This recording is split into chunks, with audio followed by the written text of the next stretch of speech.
This movie starts with a sunrise similar to the first Lion King movie. Then we see Simba and Kiara on prologue. First you hear a music from the first movie, but then it changes into something else. I think that's how the movie wants to say, yeah, it's kinda similar to what you remember from the Lion King, but it is its own thing. Then they make a reference to the everything the light touches scene, and okay, I will say it with all the respect to the voice actor, but Simba's voice is not as good as the previous movies. It is not by any means bad, I just think it is not distinctive enough. You know, when I hear Simba's voice in the original movie, it stands out. I heard it once and then I was like, yeah, it's Simba's voice, I won't mistake it for another character. But here his voice is generic, and also note that it could be the problem with the voice direction and not the voice actor. And I think they wanted Simba to sound king-like, and yeah, this new voice is majestic enough, but it is not Simba enough. This voice could be for any king character. Yes, Simba in the old movies didn't sound very king-like, but I would rather hear an iconic voice instead of a serviceable voice. And if it is because they couldn't get the original voice actor, I would be totally fine if they got the guy that voiced Simba in the Circle of Life short or the Timon and Pumbaa show. He also does a great job. Then Kion, the main character of this sub-series, shows up. It's a good choice that they first started with familiar characters and then they introduced new characters. Who is Kion, you might ask? He is the second born cub of Simba and Nala and Kiara's little brother. And then you might ask, where was he in the Lion King 2? That question will be answered in the third season. But even though they say the Lion Guard is canon to the Lion King, I still believe that it is an alternate universe. Not that I dislike the Lion Guard, in fact I like it actually, but later some stuff happens that makes it hard to believe it is canon. But there is nothing wrong with having fun with a non-canon story. Here, Kion is brave, but is very playful and a little bit of a troublemaker. Some would say he is a reimagined version of Koppa from the non-canon 6 New Adventure books, and it makes enough sense to me.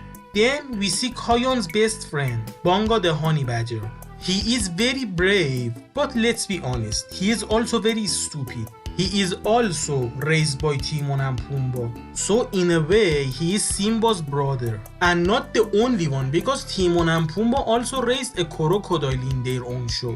So yeah, these two raised 3 kids together. Pumbaa makes another reference to the Lion King 1. During this scene we see how much ignorant Kion and Pumbaa are. It is a real challenge for Simba to make them listen to him, but that is not a critique because they are very young and they will mentally mature very soon. But there are 2 common critiques that I hear about this show and I disagree with them. First is that some people say Simba is a little bit of a jerk, and I say that is an over-exaggeration. Yes, Simba raises his voice a little bit at Kion, but isn't that what parents do when their children don't listen? Dude, he just raised his voice a little bit. I don't know why some people pretend Simba is abusive toward Kion. Did he beat him up or something? Yeah, there are a few moments that he tells Kion to be like Kiara a little bit, but they are all said because he loves him.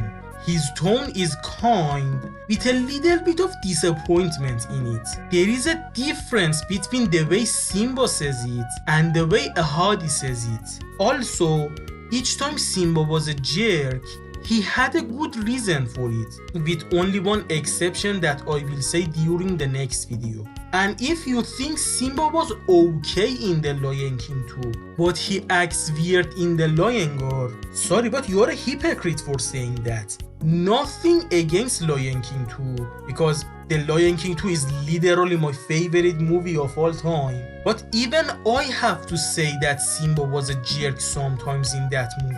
I actually believe that Simba is much kinder and much more reasonable in the Lion Guard than the Lion King 2. It's weird in this show, he is so chill and shows no sign of PTSD. But in the Lion King 2, he is very traumatized. A reason for me to believe that this show is not canon. then you could say Simba is a bad father because he lets his son go on dangerous missions at a young age. But that is how child media is working. The rules of real world is not meant to be considered in a fictional world. In the world of fiction, there are 8-year-olds who are very independent. Also, there are so many cartoon and video game protagonists that are 10 years old. In most fantasy universes, teenagers are basically adults. Simba does not let Kion do dangerous stuff while he is chilling in Pride Rock because he hates him. He does it because Kion is the main character here and Simba is not. I guess the low reason would be that kids need to learn to become independent in order to grow up. But even if you think that is too much responsibility for a child, it is a work of fiction. And also there shouldn't always be a low reason. Sometimes you really should consider the stuff that happens outside of the media you are talking about. The other critique I hear is how some people think that we have a case of a character assassination for Kiara in this show. They say that Kiara is very reckless in this show and she sometimes bullies Kion. But dude, Kiara was reckless in The Lion King 2 as well. Kids make mistakes sometimes. That's part of growing up. And no, she does not bully Kion. She is just a little bit sassy, which is what siblings do. There is always banters between siblings. They argue and even fight sometimes. But when the time calls for it, they have each other's back. Are all the people that complain about Kiara's personality in The Lion King the only child? I think that is the case. I think they don't actually have siblings to realize how it works. Okay, enough tangent for now. Kion and Bongo go out of Pride Rock to play, and we see the other main characters. Ono, who is a very careful bird and has very sharp eyes. Deshti, who is very strong but also very kind. And Fuli, a super speedster cheetah with a little bit of an ego. And here you can see glimpses of the difference between The Lion King and The Lion King. Both have magic, but the magic in The Lion King is believable. They don't do anything over the top with it. At best, they can just bring a ghost to talk for a short while. But The Lion King is hands down a fantasy world. In The Lion King, cheetahs run at cheetah speed, but here cheetahs can run at Sonic speed. By the way, Fuli is my favorite character in The Lion King because she is kind of the only straight character in the main cast. The rest are kind of goofballs and she just wonders all the time how stupid everything is. And it's also interesting that she is a female speedster. You know, usually fast characters are male, but the only fast female characters that are not a gender swapped version of a male character or are not a descendant of a male speedy character are like what? Fuli and I don't know, I guess Mina Mongoose from Archie Sonic. Yeah, these are the only two that I know. Fuli is kinda like Tigress from Kung Fu Panda, who is actually in my top 5 favorite fictional characters ever. So there's that. And if you're curious, my least favorite character of the main 5 is Bongo because he's annoying. I don't dislike the guy, but he's annoying sometimes. A baobab that Kion and Bongo were playing with falls in the Outlands. Kion says the game is over, but Bongo wants to get the baobab. Then we see the main villains of this season, the hyenas. The main 3 are Jonjo, Chizi and Chango. These 3 are apparently the children of Shenzi, Bonzai and Ed. But I couldn't find the source for it, but look at them, they obviously have some relation to the old hyenas. Later in the series, Zero will make a cameo, and it would be cool if we had a Shenzi cameo as well. Or at least someone name dropped her. This show was a perfect place to answer some unanswered questions, but whatever, it is what it is. The hyenas want to eat Bongo, so Kion gets angry and roars. While he is roaring, the clouds turn into lions and they roar with Kion, and it resulted in a roar so powerful that the hyenas froze in place. So yeah, the Lion King is basically the Lion King combined with Avengers with a little bit of Star Wars and Harry Potter in it. So Bongo is saved. While they are returning to Pride Rock, Simba, Nala and Rafiki are talking about Kion's role. And yeah, Nala and Rafiki's voice are not as good as the previous movies either. Rafiki's reason is obvious. His voice actor sadly passed away before this movie. But I don't know why didn't they get Nala's original voice actress? Or why didn't they just get people who could make voices similar to them? Or if they just wanted something different from the original trilogy, then I would be cool with it if for Nala, they had a voice similar to her stage musical version. By the way, Kion and Pumbaa reach the Pride Rock, and Simba tells Kion that they need to talk. Then something weird happens. Kion says, "Oh no, Dad, we already had that talk. Can you feel the love tonight?" Which is questionable if you ask me. I know they probably just wanted to make the 100th reference to the first movie and they couldn't find a place for it, so they put it here.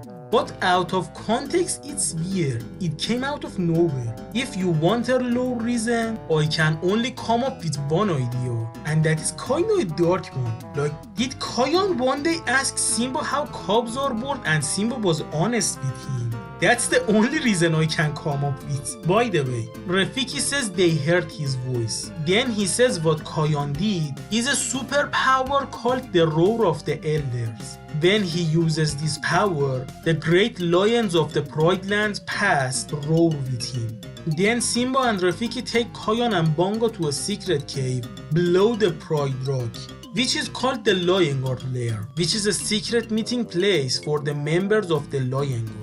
Then Simba tells Kion what a Lion Guard is.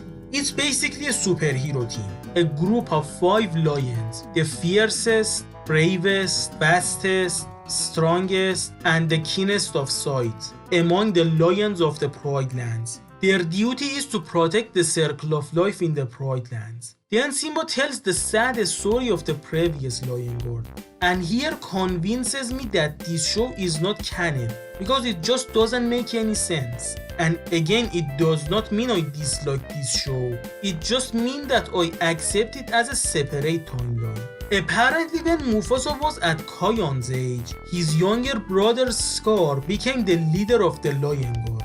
The power of the roar slowly boosted his ego so much that eventually he believed that he had to be the king.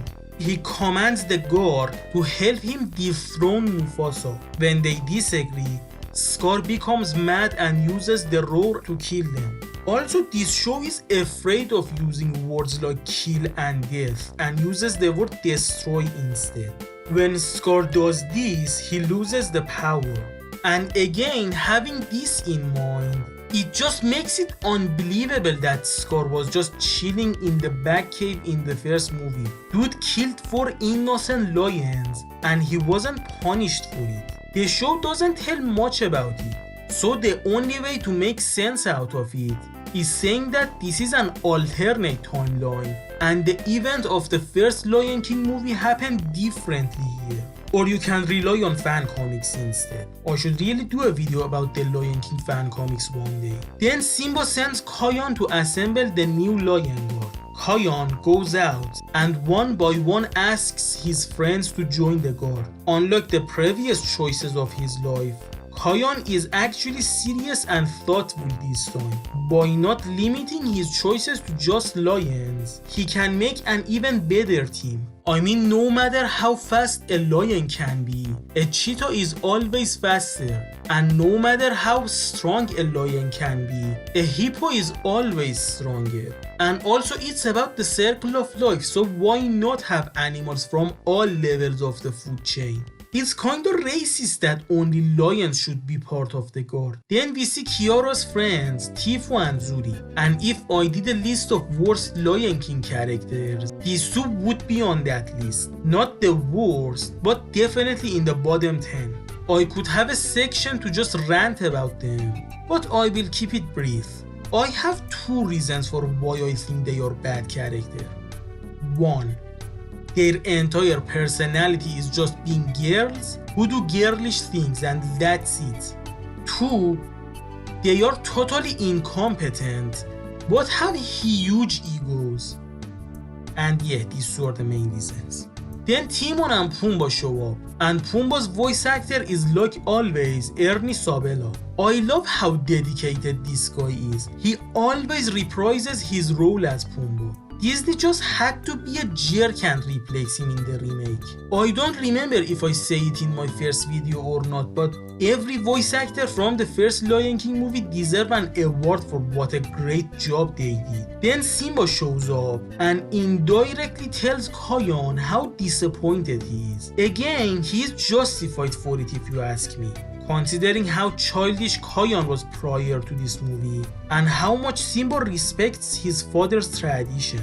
And even if it is not justified, it is the start of an arc for Simba, so it's acceptable in my eyes. Also here, Simba tells Kion that there are lion cubs who are worthy of being part of the lion guard. And I say it's actually a missed opportunity that we never saw these lion cubs. I mean, it's a perfect source for drama if you ask me. Or maybe even potentials for new villains. I mean, yeah, imagine if there were lions who really had the potential to be part of the lion guard, and imagine how heartbroken they would be when they saw some animals that are not lion have gotten their place. And maybe some of those lions would become villains, or if that is too dark, then maybe we could just have one episode that would have these lions in it, and at first they would be mad at Kion for his choices, but some stuff would happen and they would finally respect Kion and his friends. And yeah, I think that's a real wasted potential if you ask me,